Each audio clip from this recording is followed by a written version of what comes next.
हरिओम तत्सत। नमस्कार।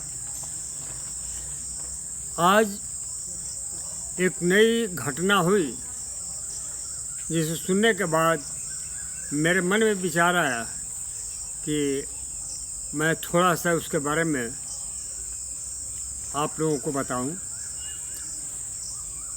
जम्मू कश्मीर में जो व्यक्ति गए हैं उन्हें तो अवश्य मालूम है, किंतु जो लोग नहीं गए हैं उन्हें थोड़े मैं बताना चाहता हूं कि जम्मू और कश्मीर थी तो एक ही रियासत, एक ही राज्य, लेकिन जम्मू कश्मीर लद्दाख के 3 भागों में है और विशेषकर जम्मू और कश्मीर को बांटने वाली एक पर्वत श्रृंखला है। काफ़ी ऊंचाई पर उसको पत्नी टॉप बोलते हैं। उसके बाद जाने के बाद जवाहर सुरंग मिलती है जो लगभग 2.25 किलोमीटर लंबी है।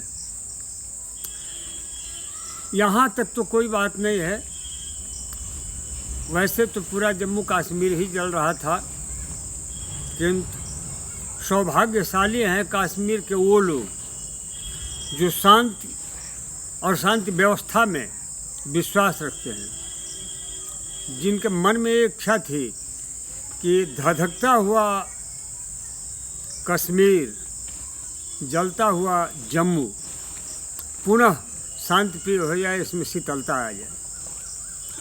मुझे निजी तौर पर शोपियान ये बहुत ही खतरनाक क्षेत्र है, वहाँ रहने का अवसर मिला है। पुलवामा में थोड़े समय रहा हूँ और सोपुर की तो बात ही छोड़िए। सोपुर में मैं सेवानिवृत्त होने के बाद गया था। वहाँ रेलवे लाइन बन रही थी। रेलवे लाइन बनाने में वहाँ से सामान इधर उधर करना, कभी कोई नया काम उल्टा सीधा कर देना, इस तरह से आतंकवादियों ने, उनके गुर्गों ने सब इधर उधर करना शुरू किया। वहाँ 177 बटालियन सीआरपीएफ में मेरे पुत्र श्री डीपी उपाध्याय कमांडेंट थे। उनसे मैंने कहा कि मैं सुना हूँ कि अफजल गुरु यहीं का रहने वाला है और गिलानी भी कहीं यहीं आसपास का है। उन्होंने कहा देखिए ये आतंकी गतिविधियों का अड्डा है और आप चाहते हैं जाना तो जाने को तो मैं भेज दूंगा, किंतु यदि कोई हादसा हो गया तो मेरी भी बदनामी होगी। आपको भी लोग कहेंगे कि सीआरपीएफ में जम्मू कश्मीर में पहले रहे ही थे, तो इन्हें क्या पड़ी थी उधर जाने की। फिर भी जानते हैं फौजी आदमी जो होता है, हालांकि मैं अर्धसैनिक बल का ही सदस्य था, लेकिन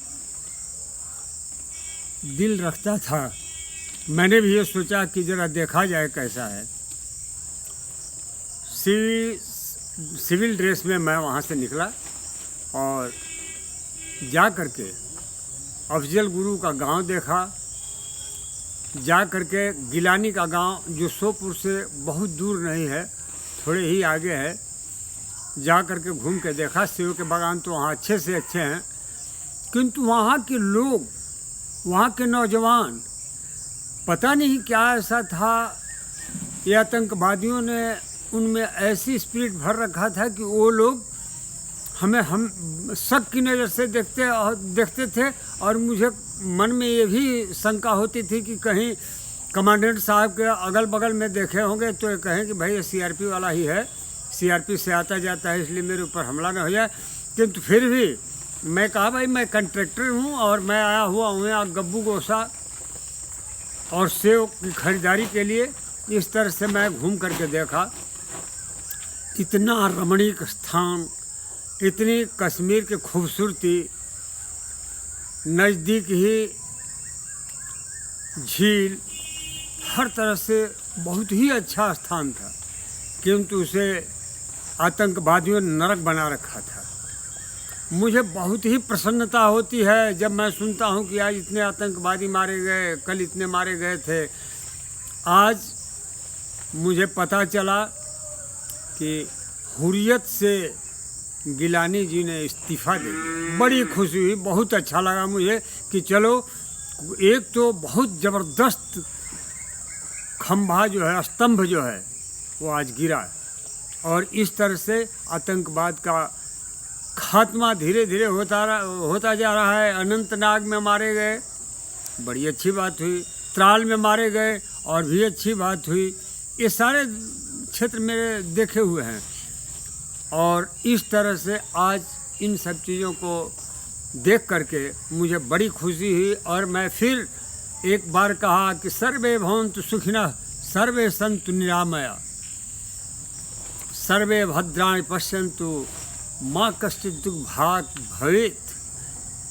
सर्वे भवन्तु सुखिनः, आज तो सभी सुखी होंगे, केवल उनको छोड़ करके जो आतंकी थे, आतंकी आज भी हैं, जो उनके सपोर्टर थे वो भी आज दुखी होंगे। किंतु बहुत ही अच्छा हुआ, बहुत बढ़िया हुआ। इसलिए मैं भगवान के इस हमारे मन में इतने उत्तम ज्ञान और विचार देने के लिए प्रभु की प्रार्थना करता हूँ और कहता हूँ कि हे प्रभु, इतना साहस, इतनी योग्यता और इतनी सोचने की शक्ति दो कि इन आतंकियों का सफा करने में हमारा भारत सफल हो। धन्यवाद। वंदे मातरम।